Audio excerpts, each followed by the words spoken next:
Pernah kebayang nggak sih, ada satu periode yang super singkat, cuma beberapa tahun, tapi dampaknya itu, wah, bisa nentuin nasib ekonomi sebuah negara. Nah, ini cerita soal masa-masa euforia ekonomi Indonesia yang luar biasa, yang tiba-tiba dalam sekejap mata berubah jadi krisis yang mencekam. Ini kisah tentang gimana kita bejek gas ekonomi sampai pol, terus mendadak injak rem. Yuk kita pakai analogi mobil ini biar gampang. Coba bayangin deh, ekonomi kita itu mobil yang tadinya jalannya santai, tiba-tiba dipaksa ngebut sekencang-kencangnya. Pertanyaannya, kenapa sih kok nekat banget dan apa jadinya kalau mobil itu melaju terlalu kencang? Oke, semuanya berawal dari sini. Jadi di akhir tahun 80-an, Indonesia itu lagi butuh mesin ekonomi baru. Kenapa? Soalnya harga minyak dunia lagi anjlok.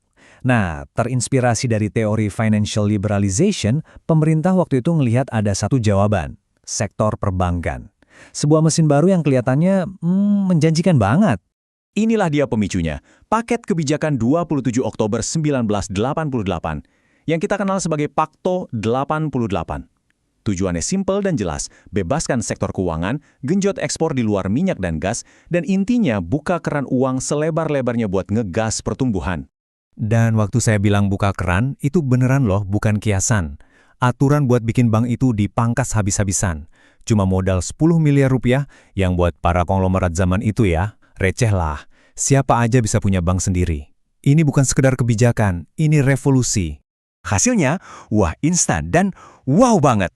Pertumbuhan ekonomi yang tadinya di angka 5,8%, cuma dalam setahun langsung loncat ke 7,5%. Mesin ekonominya benar-benar menderu kencang, persis seperti yang diharapkan. Lihat aja ledakannya. Jumlah bank umum itu melonjak lebih dari 2 kali lipat, jadi 240 bank. Bank-bank baru bermunculan di mana-mana, kayak jamur di musim hujan. Mereka berlomba-lomba narik nasabah, ada yang ngasih hadiah mobil, sementara kredit itu ngalir deras kayak air bah. Suasananya itu bener-bener euforia. Tapi ya gitu, kayak mobil yang digeber terus-terusan tanpa radiator yang bagus, mesinnya mulai kepanasan atau overheating. Euforia tadi mulai nunjukin sisi gelapnya. Kecepatan ini ternyata ada harganya, dan harganya nggak murah. Nah, ini dia inti masalahnya. Dalam bahasa resminya, ekspansi kredit perbankan yang berlebihan dan kurang selektif. Gampangnya gini, bank-bank baru ini kan minim pengalaman, pengawasannya juga longgar, jadi mereka jor-joran kasih kredit tanpa mikir panjang soal risikonya. Uang jadi terlalu gampang didapat. Dan lampu-lampu peringatan di dashboard mobil kita mulai nyala semua. Inflasi meroket sampai 9,5%, harga-harga naik, orang-orang mulai panik, spekulasi beli dolar karena takut rupiah anjlok, kredit macet mulai numpuk. Dan yang lebih parah, banyak bank yang ngasih pinjaman ke perusahaan di grup mereka sendiri. Intinya, uang yang beredar di masyarakat itu kebanyakan. Situasinya jadi genting banget. Mobil ekonomi ini udah melaju tak terkendali dan kayaknya mau masuk jurang. Harus ada tindakan drastis, sebuah intervensi yang super berani dan mengejutkan buat mencegah kecelakaan total. Di tengah ancaman krisis inilah, muncul tokoh utama dalam drama ini. Menteri Keuangan saat itu, JB Sumarlin. Beliau dihadapkan pada pilihan yang mustahil. Pilihan pertama, biarin ekonomi hancur. Pilihan kedua, lakukan sesuatu yang sangat menyakitkan buat menyelamatkannya. Dan beliau memilih yang kedua. Lahirlah apa yang disebut gebrakan Sumarlin II. Ini bukan sekedar kebijakan biasa. Ini shock terapi. Tujuannya cuma satu, menyedot likuiditas atau uang tunai yang beredar dari sistem secepat mungkin buat mendinginkan mesin ekonomi yang udah terlalu panas. Caranya gimana? Pak Sumarlin memerintahkan BUMN besar buat narik dana mereka dari bank-bank. Jumlahnya 8 triliun rupiah. Angka yang luar biasa besar waktu itu. Uang itu langsung dipindahin ke sertifikat Bank Indonesia. Artinya, uang sebanyak itu lenyap dari peredaran, cuma dalam semalam. Kita balik lagi ke analogi mobil tadi. Tindakan ini persis kayak narik tuas rem darurat pas mobil lagi ngebut di tol. Hasilnya, tentu mobilnya berhenti, tapi guncangannya luar biasa. Semua yang di dalam terguncang hebat.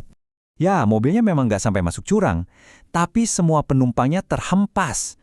Gebrakan ini berhasil mencegah bencana yang lebih besar, tapi konsekuensinya juga sangat berat. Ini meninggalkan pelajaran yang sangat pahit buat kita semua. Dampaknya itu kayak pedang bermata dua.